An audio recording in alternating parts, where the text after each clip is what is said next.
Hey guys, welcome back to my channel and another healthy recipe video. Today I will show you how I make my oats and vegetable bread. This is gluten-free, sugar-free, high in fiber, which makes it highly filling so you can last longer without having to struggle with hunger, and is nutritionally rich because of the high vegetable content and the nutrients that come with it. Like all my recipes, everything is made from scratch to keep it as minimally processed as possible. Let's begin. Start by processing 200 grams of broccoli in a processor, that is about 1 medium head of broccoli. Be careful not to process it too fine. It has to be chunky enough so that you get to bite into the broccoli.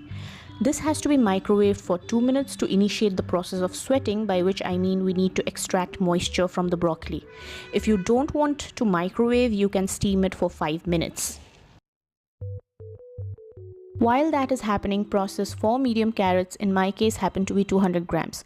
Take the broccoli out into a bowl lined with a clean kitchen towel and let it cool enough so that you can handle it without burning your hands, and then squeeze out as much water as possible.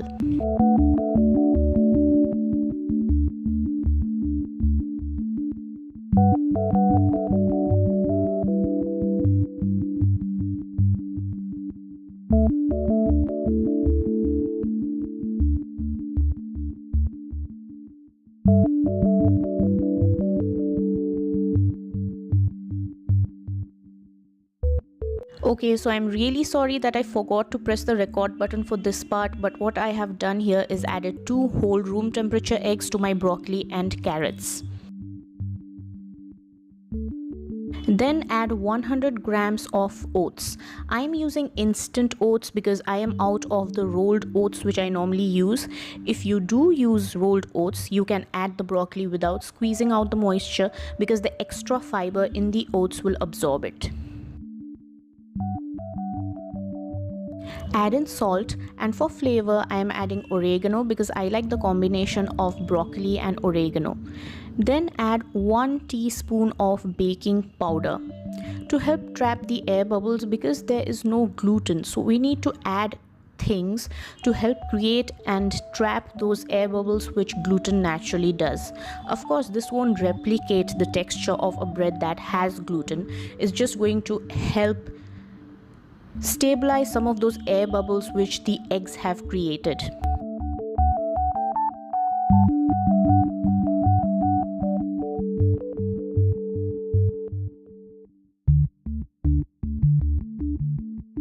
Mix and then pour this into a parchment lined bread tin and bake at 170 degrees centigrade for 50 minutes to an hour, or until your bread looks beautifully crusted and golden brown on top.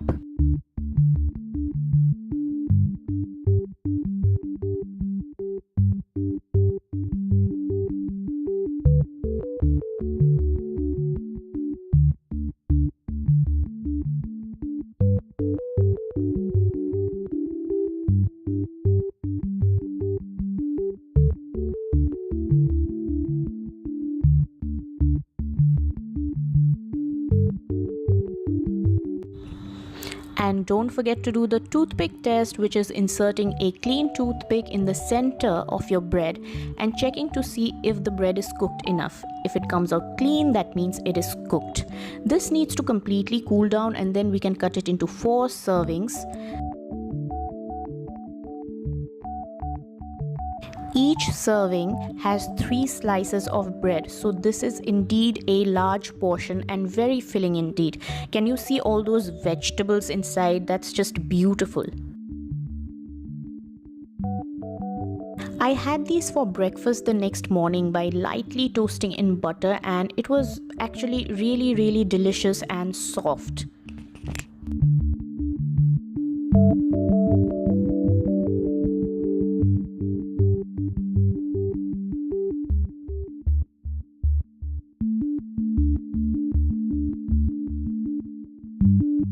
However, I found that when I toasted them in the oven for 20 minutes, they were even toastier and crispier, and this was better than the pan roasted version. So I hope you really enjoyed this recipe, and until my next video, stay happy, healthy, bye bye.